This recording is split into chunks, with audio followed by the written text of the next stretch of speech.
So I'd say the difference in the way I'm coming at it is recognizing how this is integrated with all of the other issues we're trying to pursue. This is not just checking a box that says HBCUs are good, therefore let's help them, although they are and we should. This is about looking at how the other problems we face will become less intractable if we're supporting what HBCUs can do. And what I mean by that is the underrepresentation of black professionals in so many fields where the cultural competency that they carry with them into the job is part of what would make a difference.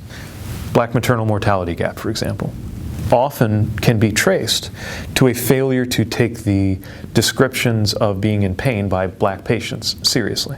Something that's less likely to happen in a workplace or clinical environment with more black doctors, nurses, and practitioners.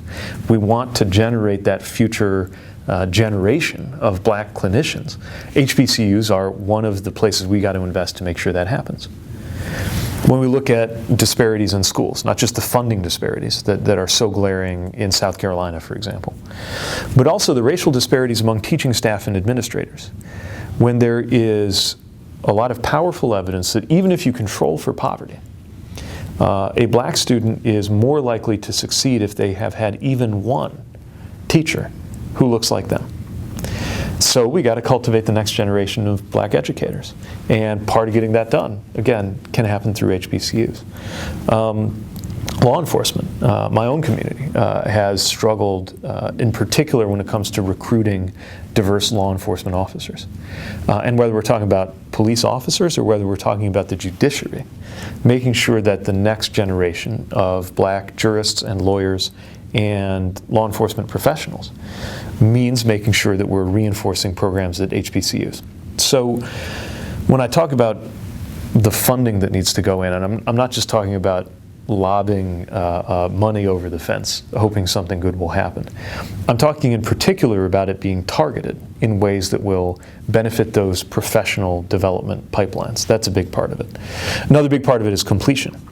Lost in the debate over college debt is the fact that the worst situation you can be in is even more vulnerable than a lot of folks who might have a six-figure debt but also a degree in a six-figure job. It's folks who have levels of debt that look lower on its face but don't get the degree. If you have debt, no degree, that's when you're really vulnerable. And we know that black students are more likely to face struggles and barriers to completion. And so this is also a concern at predominantly white institutions. But reinforcing HBCU's ability to get people to completion is important. Capacity building is important. So we've been traveling the last couple of days with our co-chair, Congressman Anthony Brown, who has been helping lead efforts to make sure that the current DoD budget does a better job of directing a share of the $264 billion of taxpayer funds that go into research and things that can be done at universities find their way to HBCUs.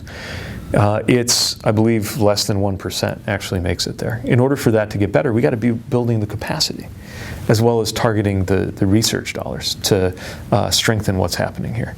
So I've deliberately kept some breadth in terms of the way we talk about it, because this needs to be built in a partnership with the leadership of these universities, where some need more hard infrastructure and physical plant, others need more by way of programming. But I guess what I'm saying is, I'm not just saying let's help HBCUs because we ought to.